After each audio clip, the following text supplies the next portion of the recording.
very much for inviting me to talk today. I was actually asked by the organizers to talk about a part of the Manifesto 15 about why 1.0 schools cannot teach 3.0 kids. And I hope you can see the slides a little bit. It's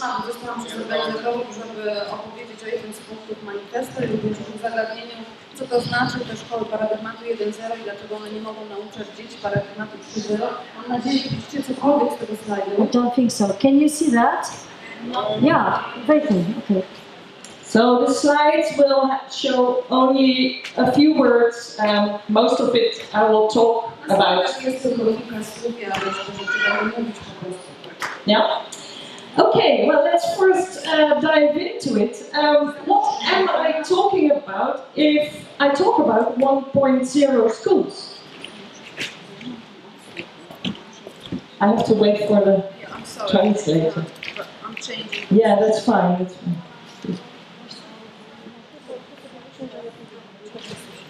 I'm ready. So what am I talking about when I talk about the 1.0 schools? What are the characteristics of 1.0 schools? In fact, the characteristics are that learning happens in prescribed places.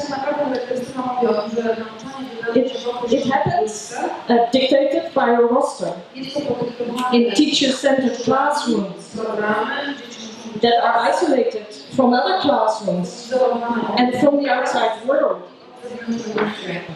In hierarchical organizations, where students have no voice and no choice. And why do we do it?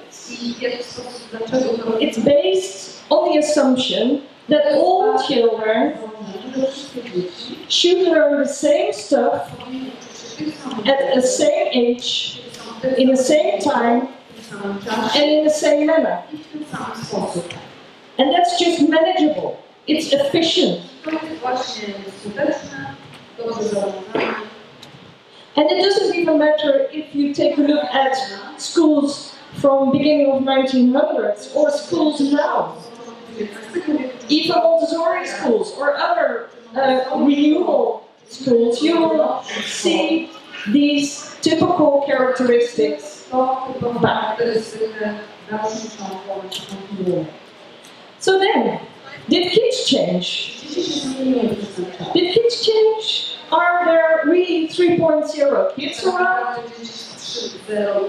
What do you remember from the time when you were young? Were you happy? Did you play a lot?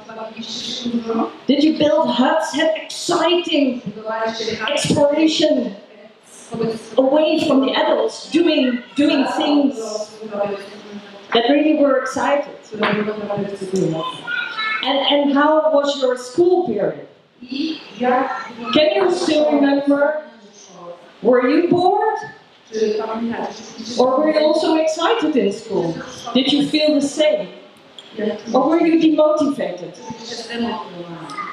Well, in fact, if I recall my own school time, I still remember the things that I really liked. The times when I played together with my friends. The things that we did, maybe a school trip, or those things. But I hardly remember the days that I had to do my work. And you just put it away. In fact, when I was in school, I thought I was just average. There were others that were much better and much brighter. My grandmother, anyhow, she told me a lesson. She told me a life lesson. She said, Christel, you know, those people that say, I can't, they're not able to achieve anything.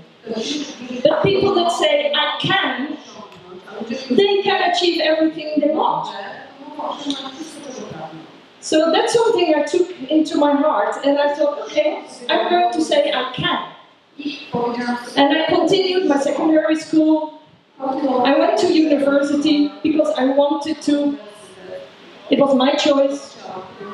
And I even did a PhD. And nothing ever stopped me from achieving what I chose to do.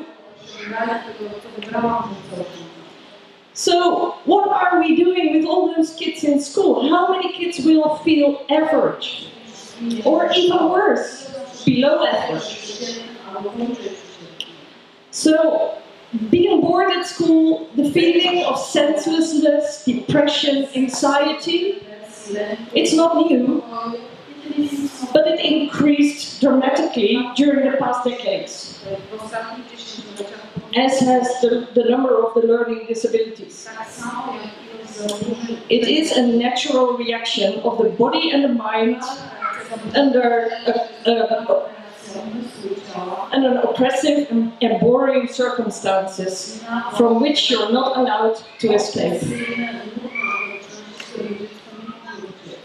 So, in fact, kids didn't change, but the culture changed. Kids that are grow up now, they're growing up with new technologies. So, they become much more important in their lives, in our lives, but also in their lives. And children play with the tools that matter to them, and they copy adult behavior. They train themselves using technology in a way that it's that we were never taught before. So, how to move forward? I again am going to take you back to some basic questions, and I was very glad to hear this morning the talk by the psychologist. He was really good.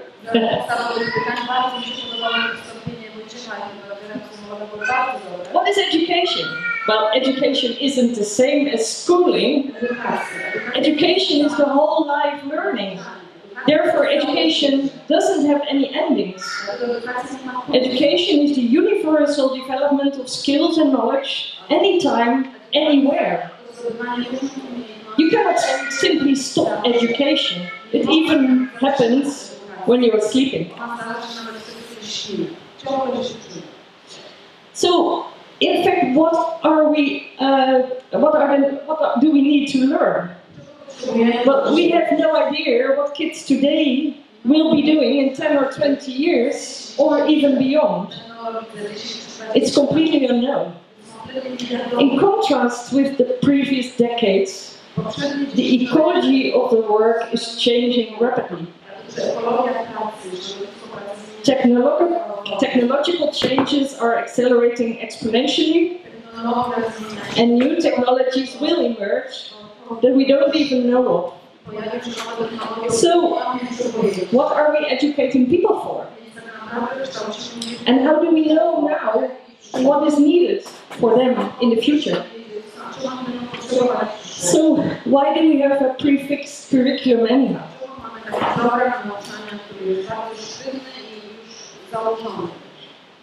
Just think about it, that we're all coming from different countries and we are all having our own national curriculum.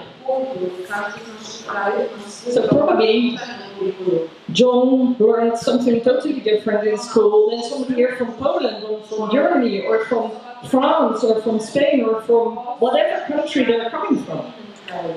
And then still we are capable here of making contact, creating knowledge, have interactions, discuss with each other and understand each other. So, what does it do, a national curriculum?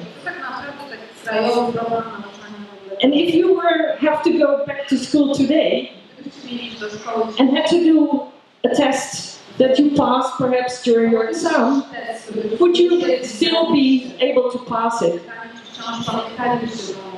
Well, in fact, I bet you don't.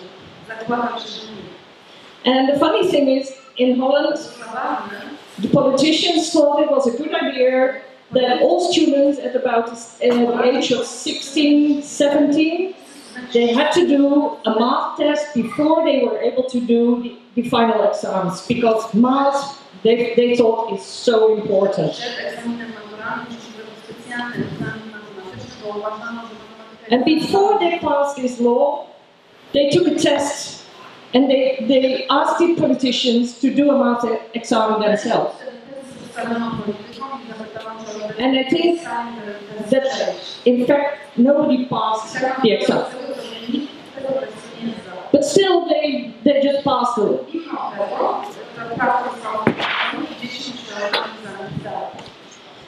The funny thing is, and in fact John was talking about this as well, who is in fact, who decides what's being learned? You can have data and information around, and you can have a curriculum, but then still, the learner or the person itself, the individual, is the one that is creating its own knowledge and perhaps its own wisdom from it. So that's a very personal thing. So you can have a curriculum, but then still you're not capable of forcing a person really to learn, to get the knowledge.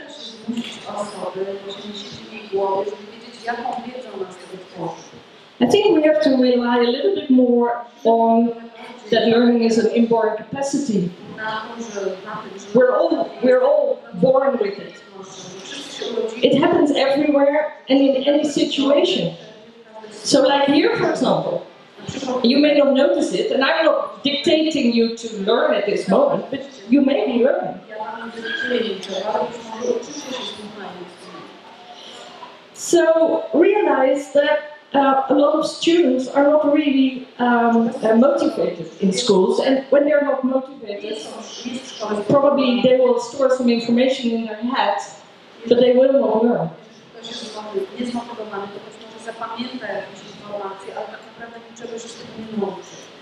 We should start treating children as human rather than a product that can be managed. And it's also one of the statements of the manifesto. Children are well aware of the responsibilities of adult life.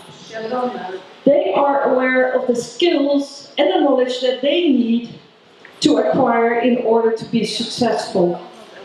Huh? They are aware. They are aware.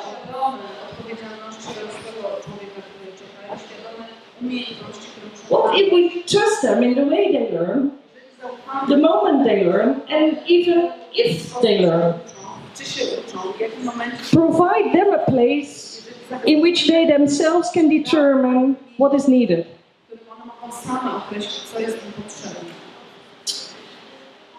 So, having said that, I will come back to a graph in order to show you the paradigm of schools that we are in.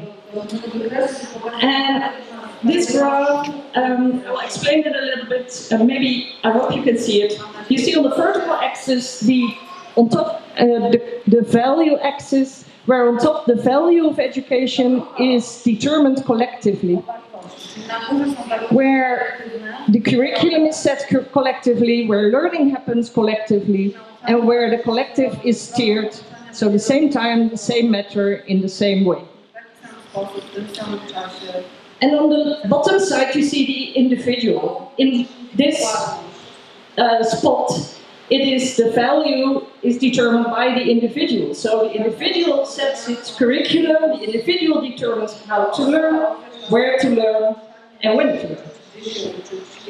On the horizontal axis, you see on the right-hand side it is the relation axis, and on the right-hand side you see the hierarchical top-down organization, where students have no voice and no choice, and on the left-hand side you see the network equal organization, where students have a voice and have a choice. And it's perhaps not a surprise that the 1.0 character schools are all sitting more or less in the top right-hand corner.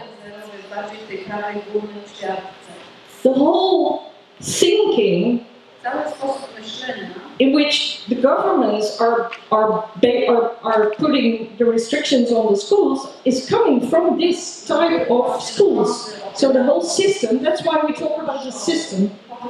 The system of thinking is coming from the upper right corner. Probably it's also not really a surprise that if we talk about democratic schools, they're more or less situated on the lower left corner. And it may also not be a surprise that they're also all outside of this 1.0 box. And that is why a lot of those schools have so much trouble being accepted.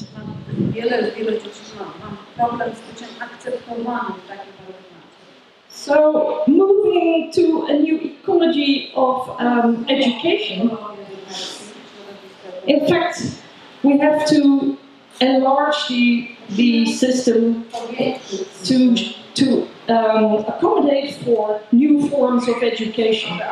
Whether they are democratic schools or whether they are something totally different, we were looking at homeschooling, movements of unschooling.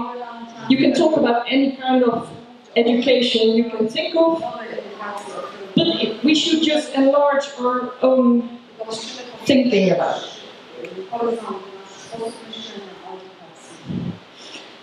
It is already recognized in the Netherlands, I don't know how it is here, that the paradigm of learning is shifting from classroom instruction more to collaboration-oriented construction of knowledge. In this way, the technologies are actually driving that. The role of a teacher becomes more indistinct, it becomes more like a coach, and learning is starting to become a little bit more like creating knowledge together. So in fact what we see is there is a tendency towards more constructivism or social constructivism learning theory in already the national curricula or the national schooling system. Democratic schools are actually fully based on the social constructivism. So they can set an example how constructivism is implemented in a school environment and what conditions are needed in order to implement it successfully. If we talk about constructivism, we're talking about that learning happens mostly in the invisible realm. So formal learning is only a very small percentage of the total learning that is happening in these schools. And the emphasis shifts from what to learn to how to learn.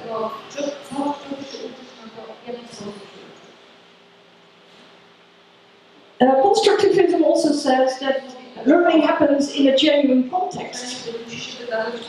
Well, democratic schools, they have a natural context.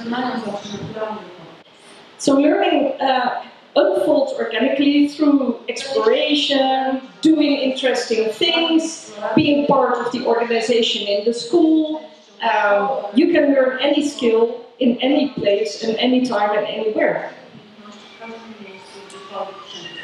Learning in this way develops skills that make children creative, adaptive, and ready for learning in any situation throughout their lives.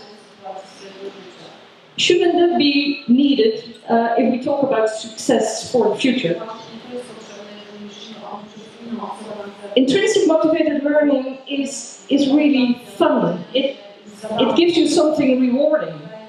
Learning should happen in connections with the person's own needs and interests. So for realistic situations in life, certain knowledge and skills are required, and that is just learned in a natural way. Intrinsically motivated learning is deep learning and understanding, and it demands a lot of trust.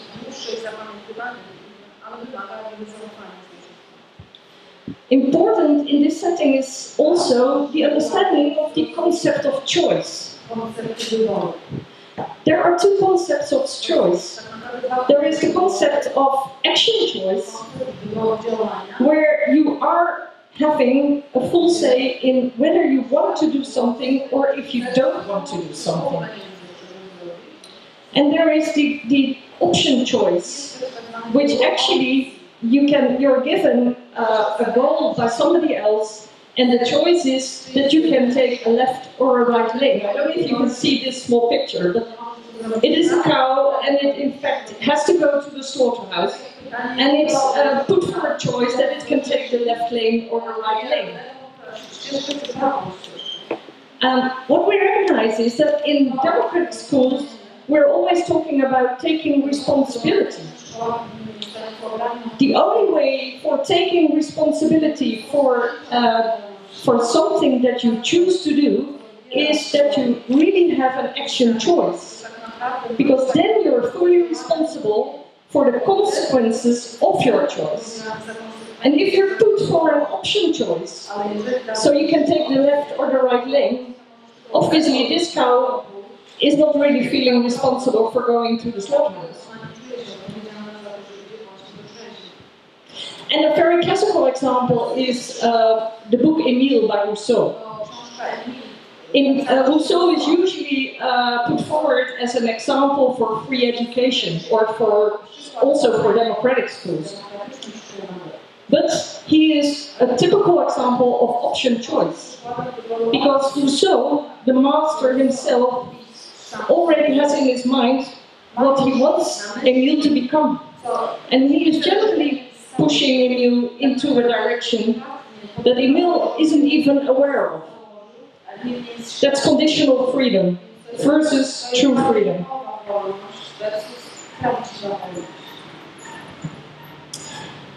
So, in fact, what we are doing in democratic schools is we create an environment in which students can come to a self-determination motive.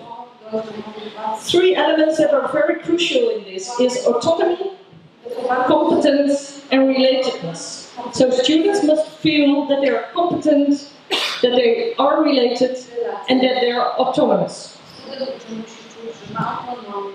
And critical in an environment like this is trust and respect, individual freedom, and a society based on equal rights. In democratic schools, students have an equal voice in their community, which gives them a sense of belonging and a genuine relatedness. They enjoy individual freedom and are respected and trusted in the community for whom they are and what choices they make. And they really experience individual freedom, respect, and trust. So how do we move on? We are still in this 1.0 paradigm. The root cause for a failing educational system is the factory model of management, where everything is arranged for the scalability and efficiency of the system, to which students, teachers, parents, and administrators have to adjust. The system grinds forward at an increasing cost of declining efficiency, demoralizing students, teachers, and parents alike. So, in fact, it sounds simple. We have to change the system, because changing the education or changing schools within the system, yeah, it's something like rearranging the deck chairs on the Titanic. But finally, the Titanic, we all know, it will go down. So, what's needed for a new ecology of education? I think a shift is needed from the focus of the efficiency of the system to a focus on the individual. From a static and forced curriculum to a dynamic, personally chosen curriculum. From government coercion to individual freedom. And from a culture of control to a culture of trust. Trust in parents, trust in teachers, trust in schools, and above all, trust in kids. We cannot simply define a new model for schools to replace the old. The whole idea to sit together and invent a new schooling system is typically rooted in the industrial thinking. Top down, one size fits all doesn't work. The 21st century innovation policy should be focused on creating the space for initiatives and innovation to happen in the community, in the society. It will emerge from the society.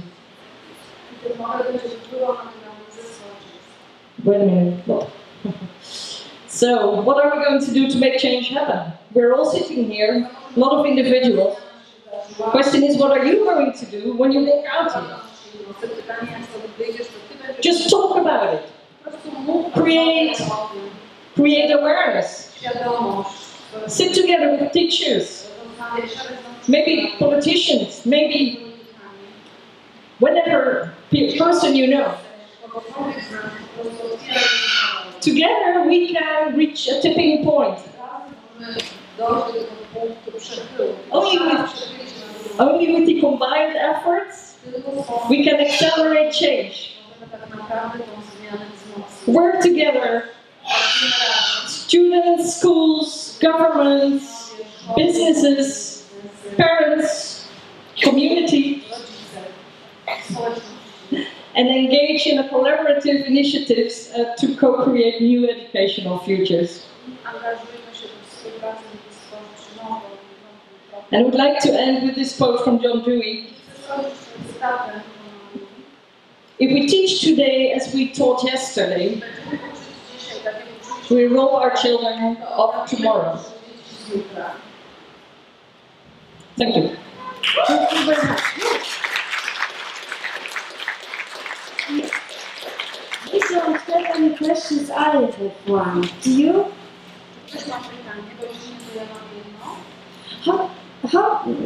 I would like to ask both of you, of course, John Moravec, if you like to answer, you're welcome. How do you think, how to implement your way of thinking to public system of education? Because that's really important. I think... No, use your microphone, please. Thank you. If I may say so, I think there is space everywhere. We also see it in Holland.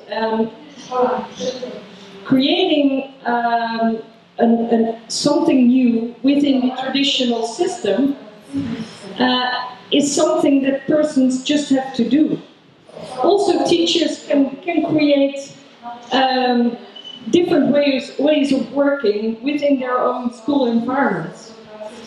And slowly, I think, when more and more people start to do things differently, they may look tiny, it will have an effect. It is this butterfly that starts to fly here that can make a hurricane occur somewhere else in the world. So we have to believe in change. And change have to start. Just talk about it and start to do things. Yes, but how is this possible? Because in a public system of education, we've got our curriculum, we've got our tests. Many parents like this test, like this scalability you told it about. Yeah, well, usually politics are not the first one to start change. So don't start with the politicians, start doing it. Start change and start, even if you fail. Failure is not bad. But by starting doing things differently, we'll create an awareness in a larger community that things can be done differently. And then finally, hopefully, politics will also change. Okay, another question. What do you think, how do you feel about this role of school, that school is Is a place to take care of children while their parents are working.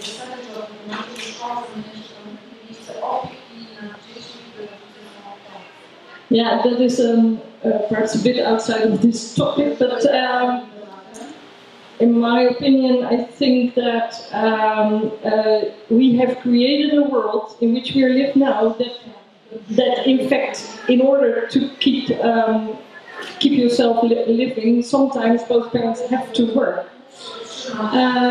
Which doesn't really mean that we all have to leave our children in a democratic school. We can think of maybe other ways to engage the community in people that take care of children and people that are working and bringing in money in order to sustain their communities. It's in fact how it was done in the beginning of the 1900s, when you had larger families and where grandparents usually took care of the kids.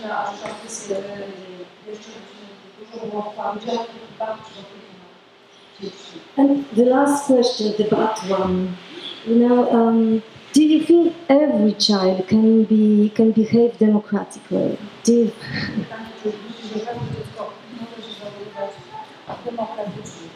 Yeah, that's a question that's usually asked to us most democratic school, and what we usually say is yes, every child can fit in a democratic school, but not every parent will fit to support its child in this system.